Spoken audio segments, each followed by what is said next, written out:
Hi, my name is John Lee from Wealth Dragons, and for those of you who don't know who I am, I'm the international speaker and also author of Property Millionaire Secrets. Now, in this video series, we're going to produce 8 different videos to show you step by step on how do you acquire properties using other people's money. And the reason we want to do that is because we want to create passive income, we want to rent the properties out and make a monthly cash flow, but we also want to hold the properties so they go up in value. Now, over the last 10 years, I've done hundreds of property transactions, not all by myself. I've done them with lots of partners, but I'm going to show you exactly the formula in which I use to do that. Let me tell you the biggest problem in Malaysia right now. Biggest problem in Malaysia right now is the access of finance. Now, before we get into that, let's talk about the opportunity. First of all, why are you investing in property? You know, I've been in property 10 years and I've bought hundreds of properties, but how did I do that? I didn't do it with my own money. See, the problem is if you use your own money to actually buy houses, eventually what will happen is you'll run out of money. So let me draw a distinction for you so you understand this. For example, say if you want to buy this house or the condo or the landed property, as you call them in Malaysia, if you want to buy this, let's say the property is worth 500,000 ringgits. Now, the biggest problem with this is you want to acquire this property for 2 reasons only, and that's it. First reason is you want to rent the property out. So we want to rent it. And the reason why we want to rent the property is so we can make monthly profit. So if you want to make an extra 5,000 ringgits every single month, how many of these houses do you need? You need 10 of them. Right? It's very simple.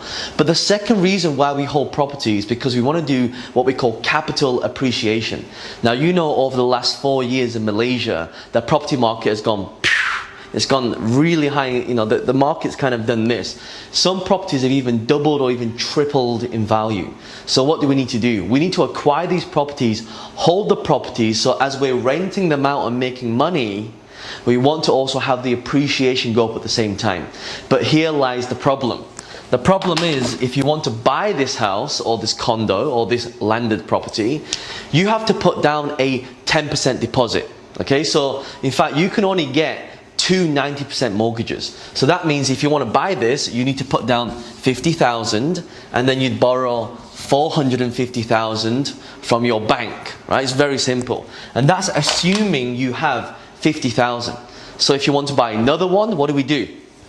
We have to put down another 50,000 ringgits and then we borrow another 450,000 ringgits. And it's very simple, okay? But what happens after the second one? I mean, you could probably save up 100,000 ringgits in about a year, maybe 2 or 3 years. But here's the problem, isn't it? If you start saving money and it takes you 2 to 3 years to save money, what happens is that price, the house price has gone up in value, which means the house price gets more expensive, which means then you have to save up more deposit, right? So it's kind of like a catch-22 scenario. So a more intelligent way to invest is and also once you've done 2 90% mortgages, then the bank will only lend you 70 or even 80%. Right, so you have to put down a 20% deposit. So that means now instead of putting 50,000, you have to put down 100,000 ringgit deposit, right? Just to buy one. Then the bank lends you 400,000. Right? Now, this is one of the biggest problems that's occurring right now, not only in Malaysia, but I've had the privilege of sharing this all around the world in Singapore, Hong Kong, Australia, New Zealand, in the US, and in London and the UK, where I'm actually based.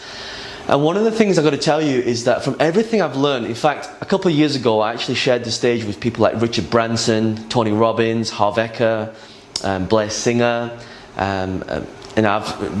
the Bill Clinton, the ex-president of the United States, and all of them, when they invited me to speak on stage with these speakers, is to share the concept I'm going to be sharing with you in this 8-part video series. Okay, over the 8-part video series, the videos will be sent to you on a 2-week basis. So every 2 weeks you'll be getting a video, and the video will be going into a lot of details and the steps I'll give you to overcome this problem.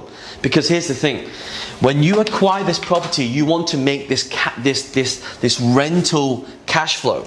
But the second thing we want to do as well is we want to have capital appreciation. So we want the market to go up in value. We want it to increase in value.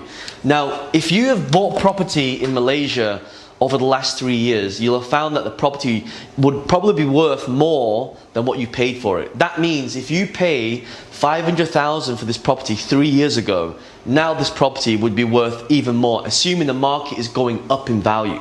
Now, I've got to say for a lot of you that you're losing out on a lot of what we call appreciation time, which means the time you could be holding property and making money even while you sleep. Even while you sleep. I'm going to prove that to you. I'm going to ask you this question.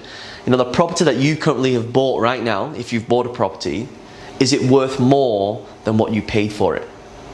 And if it is, imagine if you had 10 of those houses or 20 of those houses. In my first 6 months of investing in property, I bought 35 houses in the first 6 months. Right? And it didn't happen, you know, I wasn't buying it this way. So the question you're asking is, well, how do you do that? Right? Well, in the next video, I'll be sharing a formula, and the formula that I share with you is going to show you exactly how the entire process and the formula works. Because I'm going to tell you that as soon as I learned this, I went from buying a property every 6 months to buying a property every single week. And here's a clue. I want you to write this down. And by the way, when you watch these videos, make sure you have a pad and a pen. I want you to write the formulas down, and I want you to not only just write it, but also take it in so you understand it at a deep level.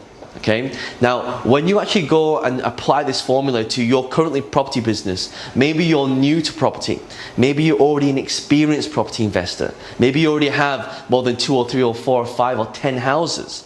Maybe you're already a property millionaire and you're financially free, but you want to increase the property value and also your cash flow. Well, that's what these videos are going to share with you. I'll share some strategies with you. I'll share the formula and how I bought lots and lots and lots of houses very quickly. And by the way, the clue is not just by myself. Right? The clue is having a collective people around you that work with you actively to buy property. Okay, so in the next video I'll be sharing the formula on how it actually works and the formula that I learned, so you can apply the same strategy, apply the philosophies of how this works, so you can start increasing your portfolio, buying more houses, renting them out, and ultimately become financially free and very, very wealthy. Because I'm going to tell you, at the end of the rainbow, the end of the property rainbow, there's a pot of gold. And when we retire, we want to cash in on that gold, so then we can use that gold to help our family, to help our friends, to send our kids to private school, to send our kids overseas. You know, that's one of the reasons why I do what I do. But I'll share more of that with you so you understand it at a deeper level. It's John Lee from Wealth Dragons. Look out for the next video. Speak to you soon. Thanks.